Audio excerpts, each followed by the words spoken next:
छान. माझा आवाज येतोय ज्ञानयान? ओके. हे अष्टांग योग वगैरे नावच इतकं मोठं वाटतं ना, ते ऐकून जरा घाबरलं होतं. होऊ शकतं, काही हरकत नाहीये.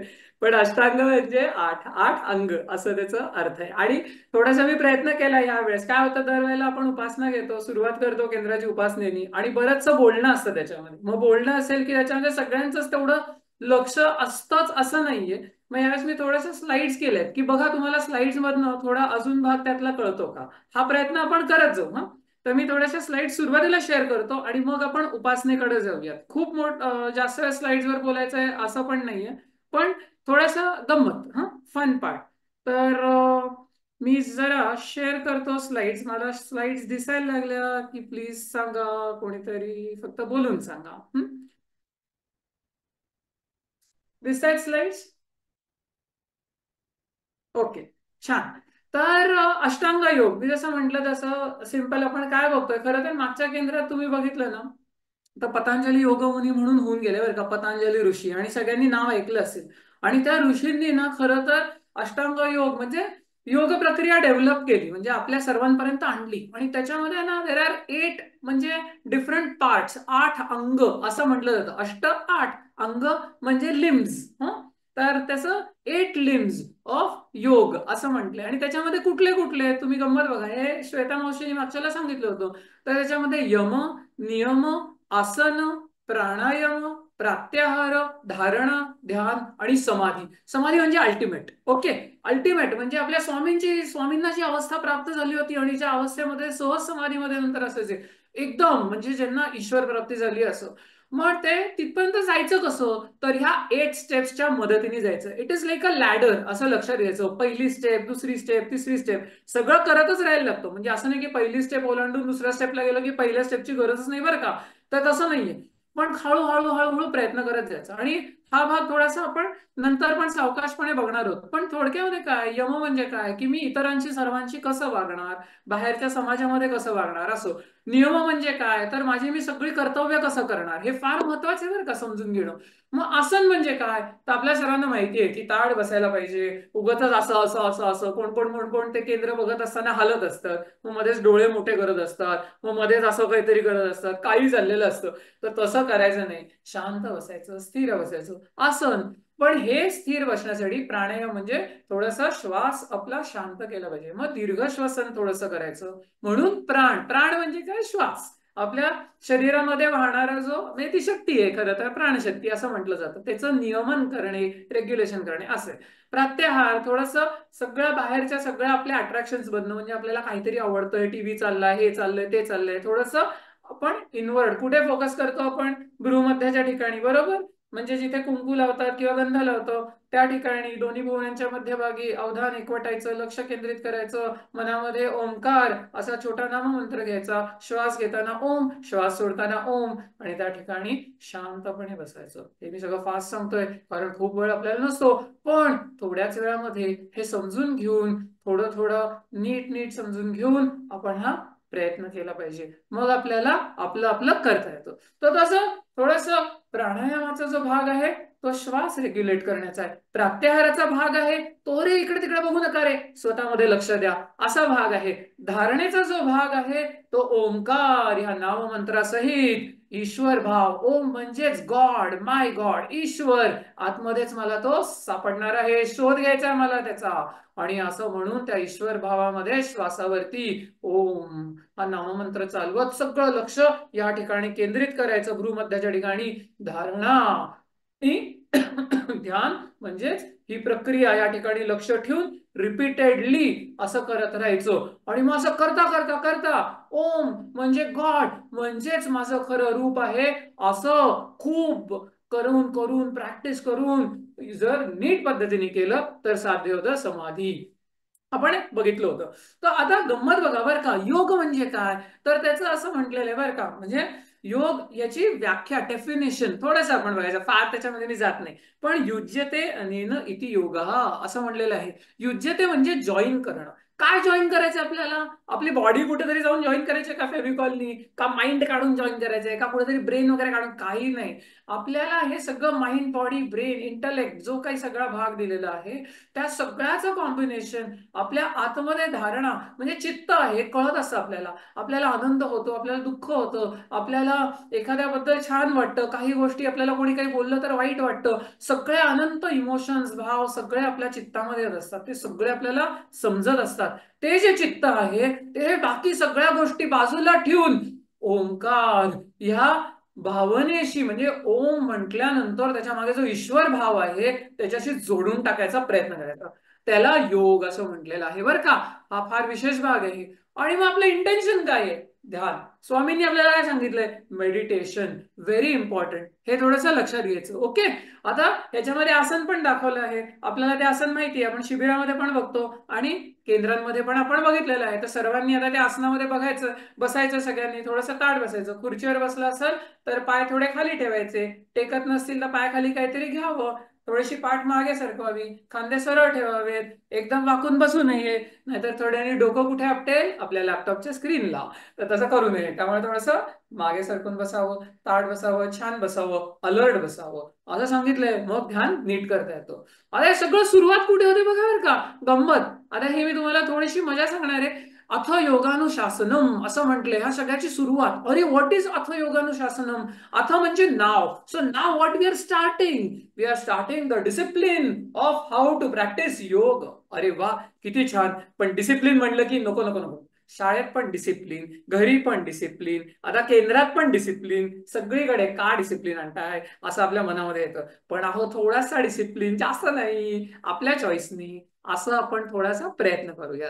शासनम शिकायचं आहे. मग अनुशासनम म्हणजे डिसिप्लिन पद्धतीने आपल्याला थोडंसं समजून घ्यायचं आहे. योगानुशासनम योगाचा अभ्यास आता आपल्याला थोडासा डिसिप्लिन पद्धतीने समजून घ्यायचा आहे. आता एक फार छान थॉट आहे बरं का. तुम्हाला सगळ्यांना माहिती असेल की डिसिप्लिन का असा आपल्याला प्रश्न पडला की तुम्ही बघा, early to bed and early to rise makes a man और अ पर्सन. मॅन म्हणजे कोणतरी वुमन नाही का, तर man or woman person healthy, wealthy and wise. Benjamin फ्रँकलिननी असा तो कोट दिलाय. किती ब्रिलियंट आहे तो, हो की नाही? बेंजामिन फ्रँकलिन तुम्हाला माहिती नसेल तर शोधा त्याच्याबद्दल, कधीतरी आपण केंद्रात बघूया. तर असं तो म्हणतो. मग ह्या सगळ्यात आपल्याला अचीव्ह काय करायचंय? Purity of body first thing. Okay. So what is purity of body? आपलं शरीर हेल्दी राहायला पाहिजे. म्हणजे उगाच खातोय खातोय खातोय खातोय काही खातोय, आपलं भूक लागले की चेपतोय, असं उगाच नाही करायचं. पण भरपूर खायचं. पण भरपूर खायचं असेल तर भरपूर काय करायचे? एक्सरसाइज. आणि छान एक्सरसाइज करायचे. वाटेल ते एक्सरसाइज नाही करायचे, समजून घेऊन एक्सरसाइज करायचे. तर सूर्यनमस्कार उत्तम एक्सरसाइज. आणि तुम्ही जर राईट साईडला बघितलं स्लाइडवरती तर काय दिलंय? सात्विक, राजसिक आणि तामसिक. तुम्हाला कळेलच त्याच्यामध्ये काय दिलंय ते. तर शक्य तितकं छान सात्विक, घरी शिजवलेलं, फार तुपकट, फार तेलकट असं नसलेलं अन्न आईने आपल्याला प्रेमाने दिलेलं खायचं. म्हणजे प्युरिटी ऑफ बॉडी अशी मेंटेन होते. बघा, हा डिसिप्लिनचा थोडासा पार्ट आहे. आता याच्यामध्ये बघा 2 थॉट्स आहेत बरं का. तुम्हाला वाचता येतात का बघा. पहिला थॉट काय सांगतो? Iron rust from disuse.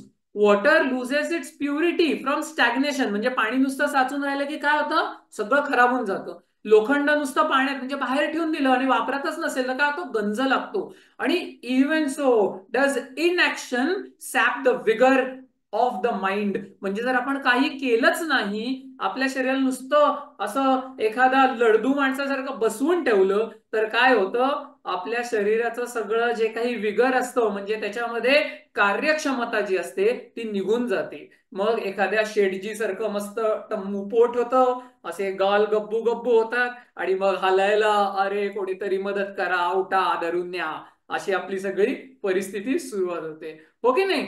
असं होतं. पण तसं होऊ द्यायचं नाही. म्हणून एक्सरसाइज आणि चांगलं आहार. आणि मग काय सांगितलंय? Without inner purity no spiritual progress is possible. तुम्ही बघा बरं का, जसं purity of the body important आहे तसं प्युरिटी ऑफ द माइंड पण व्हेरी इम्पॉर्टंट आहे. आणि मग हे कसं अचीव्ह करायचं? आता आपण थोडंसं अथ योगानुशासनमचा पाठ बघतोय की कसा डिसिप्लिन, थोडासा डिसिप्लिन. हे चित्र तुम्हाला छान वाटत असतील आणि त्याच्यामध्ये आपण स्वामी विवेकानंदांचं जयंती विशेष केंद्र पण बघतोय. स्वामीजींचं चित्र आहे. तर हे सगळं कसं होऊ शकतं? तर to achieve purity of the mind छान कर्म करायचं, भरपूर छान काम करायचं. कसं काम करायचं? सेल्फलेसली करायचं, इतरांना मदत होईल असं करायचं आणि मनामध्ये देवबाप्पाचं नाव घेऊन कामाला सुरुवात करायची. काम जर साधं असेल, खूप बुद्धीचं काम नसेल, तर देवबाप्पाचं नाव मनामध्ये घेत घेत काम करायचं. खूप बुद्धीचा त्याच्यात वापर करायचा असेल तर काम झाल्यावरती मनोमन देवबाप्पाला नमस्कार करायचा आणि तुला हे अर्पण करतो असं म्हणून टाकायचं. आणि मग 3 माकडे आहेत, आपल्या ओळखीची आहेत ती, म्हणजे आपल्याला मित्रच वाटतात माकडं आपली, कारण आपल्याला थोडंसं आपलं पण त्याच्यामध्ये रिफ्लेक्शन दिसत असतं. मध्ये काय म्हणतात की उगाचच दुसऱ्यांबद्दल वेड्यासारखं बोलायचं नाही. मग काय करतंय दुसरं माकड? काहीतरी वेड्यासारखं बघत बसायचं नाही, नाही तर आपलं काय होतं, रील्स टाक टाक टाक टाक टाक टाक टाक टाक जे सुटतात रील्स की अरे बापरे, मग एका पाठोपाठ एका पाठोपाठ एका पाठ चालूच राहतात. असं मोबाईल वरती करायचं नाही, असं दुसरं मंकी सांगतं. आणि तिसरं काय सांगतं, अरे रे रे रे, ओरडा काहीतरी वेड वाकडं ऐकायचं नाही. छान काय ऐकायचं मग? देवबाप्पाचं नाव ऐकायचं, आरत्या ऐकायच्या, मस्त छान छान घंटीचा आवाज ऐकायचा, दीर्घ ओंकार ऐकायचा स्वतःच्याच कानांनी. तर असं सगळं छान ऐकायचं. आणि हे सगळं कोण करायचं? तर स्वामी विवेकानंद. मग ह्यामधनं काय होतं? Purity of the body, purity of the mind, दोन्ही अचीव होतं. आता स्वामी विवेकानंदांचे गुरु कोण होते बघा? The man who works for others without any selfish motive really does good to himself, असं सांगणारे रामकृष्ण परमहंस. आणि त्यांनी हेच सांगून ठेवलंय, म्हणजे सेल्फलेसली काम करा, सेल्फलेसली काम करा, जमेल तिथे जमेल ती संधी घ्या, दुसऱ्यांना मदत करा. आणि त्या मदतीच्या बाबतीत हो किती छान वल्लरी, थँक्यू सो मच, असं जर कोणी म्हटलं नाही मला तर वाईट वाटून घेऊ नका, दॅट इज ओके. हो की नाही? अमोहा ऐकतेय का माझं? मला माहिती नाही. पण जर अमोहाने कोणाला तरी वॉटर बॉटल दिली, आपली पाणी प्यायला दिलं, तहान लागलेल्या माणसाला मदत केली, आणि तिला जर त्या व्यक्तीने म्हणलं नाही की अमोहा थँक्यू सो मच बर का, you are a life saver, पण असं न म्हणता नुसती वॉटर बॉटल परत दिली, तर थोडंसं वाटतं की अरे थँक्यू तरी म्हणावं. पण नाही म्हटल्याला हरकत नाहीये, आपण मनापासून दुसऱ्यांना मदत करावी, असं रामकृष्ण परमहंस स्वामी विवेकानंदांचे गुरु सांगतात. आणि मग हेच स्वामी विवेकानंदांनी कसं केलं, तर स्वामींनी आपल्या सद्गुरूंची दिवस रात्र अखंड सेवा केली. जे काय लागेल कार्य करण्यासाठी ते सगळे कामं केली त्यांनी, त्याच्यामध्ये त्यांना काही कमीपणा मोठेपणा काही नव्हता. आणि नंतर एकेकाळी तर असं झालं होतं की स्वामी म्हणजे रामकृष्ण परमहंस आजारी पडले, आणि आजारी पडलेले असताना दिवसभर स्वामीजींना म्हणजे आपल्या स्वामी विवेकानंदांना सद्गुरूंची सेवा करायला लागायची. त्यांना खूप त्रास व्हायचा, औषध पाणी असायचं, स्वच्छ त्यांचं शरीर करायला लागायचं, त्यांना गळू झाला होता मोठा, तो सगळा स्वच्छ करा, औषध लावा, काय काय काय काय करा, त्यांना खायला भरवा, पाणी द्या, थोडंसं चालत असतील तर फिरवा, हे सगळं करून मग रात्रभर स्वामीजी आपले सद्गुरू आहेत तोवर आपल्याला ही समाधी अवस्था प्राप्त झाली पाहिजे म्हणून अखंड रात्र त्यांचं ध्यान चालायचं. असं स्वामी विवेकानंदांनी इतकी अखंड सेवा केली. त्यामुळे काय म्हणलंय, अथ योगानुशासनम, असं म्हटलं की द फ्रूट ऑफ डिसिप्लिन योगानुशासनम इज फ्रीडम. बघा तुम्ही, सकाळी आपल्याला जर शाळेत जायचं असेल तर दप्तर रात्री भरून ठेवलं तर सकाळी आपल्याला मजेनी जाता येतं. पण दप्तर भरलं नाही, कपडे काढून ठेवले नाही, त्याला इस्त्री केली नसेल की सकाळपासून जे आई बाबा आणि जे कोण असतील घरातले आपल्या मागे लागतात की हो करते, हो विसरले, अरे हे घ्या, अरे डबा राहिला, करत करत करत गोंधळ. हो की नाही? मग सगळी बंधनं निर्माण होतात. त्यामुळे थोडं डिसिप्लिन राहिलं की मोकळा वेळ आपल्याच आपल्याला मिळतो. असाच ध्यान काळात करायला पाहिजे. तर असं आपण थोडस सुरुवात अशी बघितली आहे. इकडनं आपण उपासनेकडे जाऊयात. ह्या प्रेझेंटेशन नंतर सगळ्यांनी छान ताड बसायचंय, आणि त्याच्यानंतर उपासना आपण कशी करणार आहोत सर्वांना माहिती आहे. तर 3 गायत्री मंत्र, आपण त्रिपदा गायत्री मंत्र 3दा म्हणणार आहोत. त्याच्यानंतर मी म्हणणार, तुम्ही तुमच्या ठिकाणी म्हणा. त्यानंतर 3 दीर्घ ओंकार म्हणणार आहोत, आणि मग अगदी आपण थोड्या वेळ 1-1.5 मिनिटं ध्यानामध्ये बसणार आहोत. ध्यानाची प्रक्रिया मी मगाशी सांगितली. लक्ष कुठे ठेवायचं? मनामध्ये श्वासावरती ओंकार हा नाममंत्र चालू ठेवायचा, आणि ओम हा ईश्वर, ईश्वर भावामध्ये सगळं अवधान म्हणजेच अटेन्शन भ्रूमध्याच्या ठिकाणी केंद्रित करून शांत राहायचं. आणि मग हरिओम म्हटलं की आपण दीर्घ ओंकार करूया आणि ध्यानाची सांगता करूया आणि थोडस नामस्मरण करूया. तर चला, सगळ्यांनी ताळ बसायचंय आपापल्या ठिकाणी आणि छान श्वास घ्या. आणि आता आपण प्रथम त्रिपदा गायत्री मंत्र म्हणूया. ओम भूर्भुवस्वः ॐ तत्सवितुर्वरेण्यं भर्गो देवस्य धीमहि धियो यो न प्रचोदयात्। ॐ ॐ भूर्भुवस्वः। ॐ तत्सवितुर्वरेण्यं भर्गो देवस्य धीमहि धियो यो न प्रचोदयात्। ॐ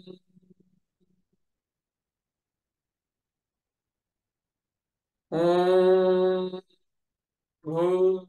भूर्भुवस्वः। ॐ तत्सवितुर्वरेण्यं भर्गो देवस्य धीमहि धियो यो न प्रचोदयात्। ॐ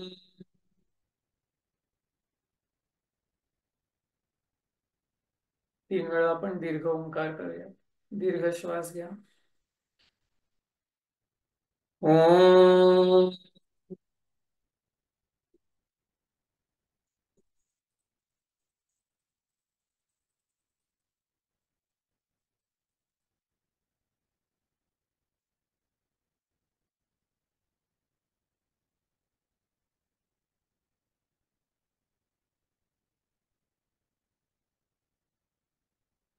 ओम.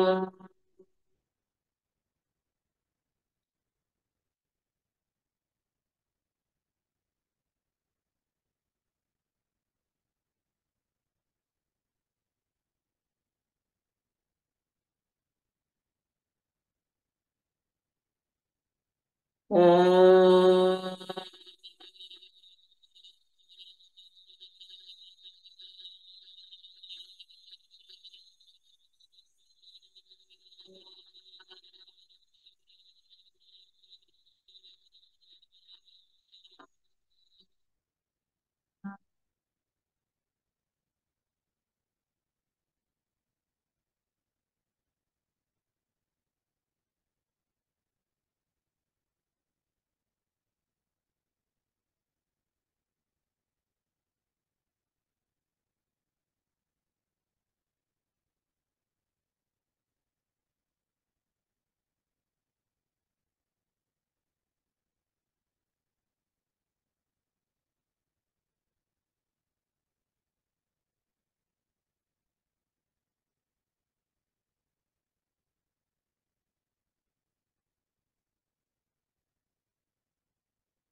हरि ओम.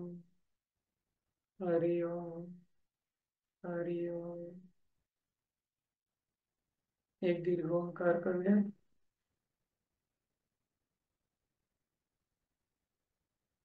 ओम.